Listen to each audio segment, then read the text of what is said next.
नमस्कार मु राकेश आपण मानक पई नेकी आसीछि आज सकाळर केतोटी गुरुत्वपूर्ण खबर सेतिपई वीडियो को शेष पर्यंत देखंतु तेबे आसंतु नजर पकेइबा आजिर खबर उपरे। प्रथम बड़ खबर सुभद्रा योजना को नहीं उत्कर्ष ओडिशा रे बड़ सूचना देले उपमुख्यमंत्री प्रभाती परिडा। सुभद्रा आउ तीनोटी पदक्षेप लागू हेबा नहीं उपमुख्यमंत्री बड़ घोषणा। एथर सुनो सुभद्रा कुह सुभद्रा। सुभद्रार तीनोटी पदक्षेप हला सुनो सुभद्रा कुह सुभद्रा और सुभद्रा सेतु। सुनो सुभद्रा रे किछि संदेह थिले विभाग को पचारि बुझी पारिबे हिताधिकारी एवं जोगाजोग करी ऋण केमिति नेबे ताहा मध्य जानि पारिबे। सेपरि कुह सुभद्रा रे विभाग हिताधिकारी को कॉल करी समस्या पचारि बुझिबे एवं सुभद्रा सेतु द्वारा 21 वर्ष हेबाकु थिबा हिताधिकारी को जोड़ा जीव बोली उपमुख्यमंत्री सूचना दैछंती। परवर्ती खबर माघ मास आउरी 15 दिन पर सरिबो किंतु माघ मासरे शीत की जाड़ नाही। कोरापुट कंधमाल मयूरभंज एवं सुंदरगढ़ जिलार किछि स्थान रे सामान्य ठंडा अनुभूत होउतबा बेले राज्यर वर्तमान शीत गायब हो जाइछि बोली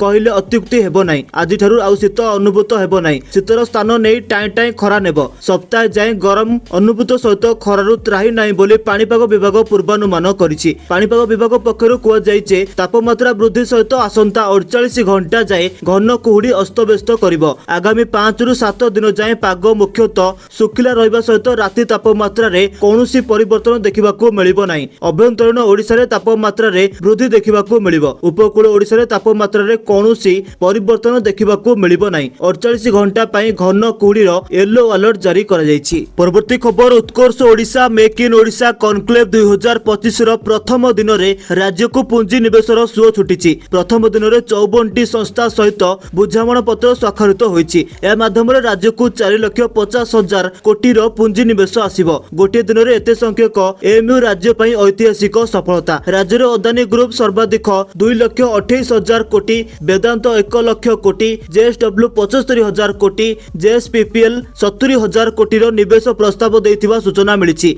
राज्य शिल्प मंत्री Sampad Chandra Swain Utkarsh Odisha make in Odisha conclave को ऐतिहासिक एवं जुगांतकारी बोली कहते। 29 तारिख में यह संख्या आहुरी बढ़ी पारे। ओडिशा को समृद्ध करिवार यह सहायक हेबो। मंत्री कहते जे जेएसडब्ल्यू राज्य सरकार सहित जो 75,000 कोटी एएमयू स्वाक्षर करिछि सेतिरे केन्दुझर एक मेगा इस्पात कारखाना स्थापन हेबो। पोस्को सहित यौथ उद्योग रे जेएसडब्ल्यू ए इस्पात कारखाना करिवो बोली खबर मिलिछि। परवर्ती खबर महाकुंभ रे दला चकटारे प्राण हराइथिबा परिवार को मुख्यमंत्री योगी आदित्यनाथ प्रत्येक को 25 लाख टंका क्षतिपूरण घोषणा करछंती। एथि सहित घटनार न्यायिक तदंत पई मध्य निर्देश दिया जाइछि। एथिपई एक 3 जणिया कमिटी मध्य गठन कर जाइछि। ए तदंत पुलिस तदंत ठारू पृथक हेबो। ए सहित मुख्यमंत्री योगी गुरुवार दिन मुख्य सचिव एवं डीजीपी को प्रयागराज जिबाकू निर्देश दैछंती। मौनी अमावास्यार राजकीय स्नान पूर्वरु सोमवार मंगलवार राति रे दला चकड़ार ए पर्यंत 30 जनकर मृत्यु होइछि। 60 जन मध्य आहत होइछंती। मुख्यमंत्री कहछंती जे पूर्वतन विचारपति हर्ष कुमार को अध्यक्षतार एक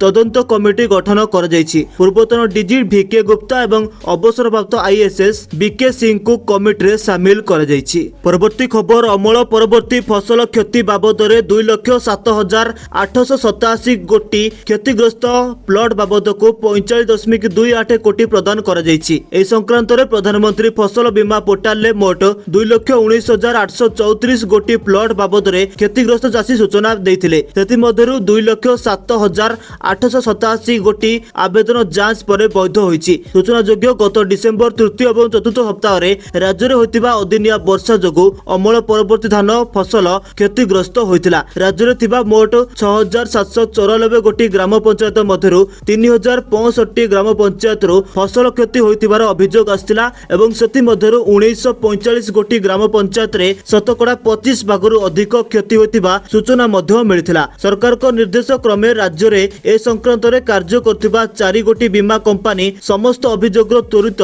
तदंत समाप्त करी क्षतिपूर्ण प्रदान प्रक्रिया आरंभ करथिले। सूचना योग्य जे उपरोक्त क्षतिपूर्ण केवल अदिनिया वर्षा जनित फसल अमल परवर्ती क्षति पई प्रदान कर जाइछि। 2024 खरीफ ऋतुर फसल अमल जनित क्षयक्षति रे आकलन जारी रहिछि जाकि खूब शीघ्र शेष हेबो। निर्धारित अमलरु कम अमल होइतिले प्रति वर्ष परि पंजीकृत चाषी को नियम अनुसार अमल जनित बीमा क्षतिपूर्ण प्रदान करा जिवो। परवर्ती खबर गाड़ी पंजीकरण आरसी एवं ड्राइविंग लाइसेंस डीएल आधार सहित लिंक हेबाकू जाउथा बेले ट्रैफिक नियम उल्लंघनकारी माने मोबाइल नंबर किंबा ठिकणा बदलाई जरिमाना दूरे रहिबार दिन एबे शेष होबाकू जाउछि। गाड़ी मालिक और ड्राइविंग लाइसेंसधारी सेमानक आधार लिंक ठिकणा मोबाइल नंबर और अन्य विवरणी अपडेट करने बाध्यतामूलक करने सड़क परिवहन मंत्रालय एक नुआ नियम आनिबाकू विचार करुछि। अर्थात जदि आपणक पाखरे कार बाइक किंबा कौनसी मोटर जान अछि तेबे सरकार खूब शीघ्र आपणकू आपणकर ठिकणा विवरणी अपडेट करी आधार सहित लिंक करबाकू कहि पारंती। या द्वारा चालान कटा गले गाड़ी मालिक एवं ड्राइवर को ठिकणा सहजरे मिली परिबो। मंत्रालय याकू मोटर जान आईन रे प्रस्तावित संशोधन रे एक अंश करबाकू विचार करुछि। रास्ता रे गाड़ी नियम उल्लंघनकारी को रोकिबा उद्देश्य रे ए पदक्षेप निया जायछि बोली खबर मिलिछि। परवर्ती खबर साउथ अरब रे एक भयंकर सड़क दुर्घटनार 9 जन भारतीयों मृत्यु होइछि। जेद्दा स्थित भारतीय वाणिज्य दूतावास ए विषय सूचना देइछि। भारतीय दूतावास कहि जे दुर्घटनाटी पश्चिम साउथ अरबर जिजान निकट रे घटिछि। ए दुर्घटना रे मृतकों परिवार सहित जोगाजोग करा जाउछि। ए व्यक्त से साउदी अधिकारी सहित जोगाजोग अछंती एवं सेमाने सेमानकर समर्थन वृद्धि करुछंती। भारतीय वाणिज्य दूतावास एक्स रे एक पोस्ट करी कहिछि जे साउदी अरबर पश्चिम अंचल जिजान निकट रे एक सड़क दुर्घटना रे 9 जन भारतीय नागरिकों दुखद मृत्यु पाई आमे गभीर समवेदना प्रकाश करुछु। शोक संतप्त परिवार वर्गों प्रति आमर गभीर समवेदना। जेद्दाह रे थिबा भारतीय वाणिज्य दूतावास जेनेराल पूर्ण सहायता जोगाई देउछंती एवं कर्तृपक्ष एवं परिवार सहित जोगाजोग अछंती। आमे आहत मानक शीघ्र आरोग्य कामना मध्य करुछु। दूतावास या मध्य सूचना दैछंती। तेणु दुर्घटना समय मृतक एवं आहतों संपर्कीय माने जोगाजोग करि परिबे बोली एक हेल्पलाइन स्थापन। वर्ती खबर महिला उद्योगी को राज्य सरकार स्वतंत्र भाव में प्रोत्साहन देवे। एथिलागि एक स्वतंत्र महिला शिल्प पार्क राज्य में प्रतिष्ठा हेबो। या सहित इपिकल पक्षरु एक स्वतंत्र महिला सेल खोला जाई आगामी उद्योगी महिला को प्रोत्साहित करा जियो बोली मुख्यमंत्री मोहन चरण माझी कहते। गतकाली मेक इन ओडिशा कार्यक्रम रे महिला उद्योगी सहित आलोचना करने अवसर में मुख्यमंत्री यह कहते। मुख्यमंत्री कहते कृषि क्षेत्र में काम करने आरंभ करी केवल यात्रीवाही विमान नुहे बरं युद्ध विमान उड़ाइबा महाकाशरू रॉकेट उड़ाइबा क्रीड़ा क्षेत्र पर्यंत सबु क्षेत्र में महिला माने प्रमाण करिसेंती जे पुरुष माने जहा करि परिबे महिला माने मध्य करि परिबे। शिक्षा होची महिला सशक्तिकरणर चाबिकाठी। एणु आगामी वर्ष गुड़िकरे महिला मानक उद्योगी सफलता पाई आवश्यक दक्षता एवं ज्ञान प्रदान पाई विशेष कार्यक्रम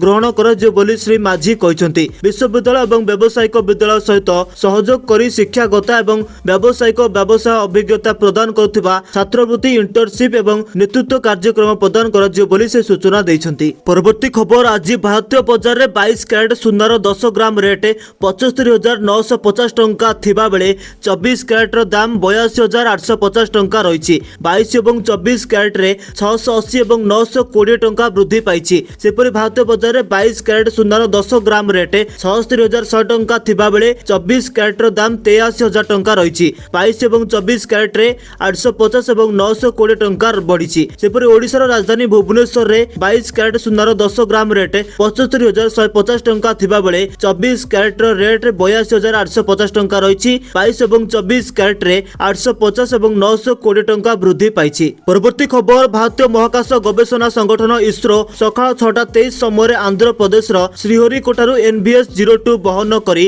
एयर GSLV F-15 को सफलता सहित उत्क्षेपण करिछि। या देशर महाकाश केन्द्ररू इसरो रो 100तम प्रक्षेपण। इसरो रो एही मिशन सफल होइछि। मिशन संपर्क रे इसरो कहिछि जे मिशन सफल होइछि। भारत महाकाश नेविगेशन रे नूतन शिखर छुइछि। परवर्ती खबर सुभद्रा आवेदनकारी को पई स्वतंत्र बैंक सेवा व्यवस्था करिसेंती सरकार। जे आवेदनकारी को NPI फेल हेउछि सेमाने आज 30 तारिख रे एक स्वतंत्र व्यवस्थार लाभ उठाई परिबे। आज यार शेष दिन रहिछि। जे माने सुभद्रा योजनार NPI संपर्कित कॉल पाइछंती सेही माने ही यार लाभ नै परिबे। जे मानको बैंक रु कॉल किंबा मेसेज आसीछि सेमाने बैंक को जाई सेमानकर NPI को पुनर्बार एक्टिव बा सक्रिय करिया पाई लागि परामर्श दैछंती उपमुख्यमंत्री प्रभाती परिडा।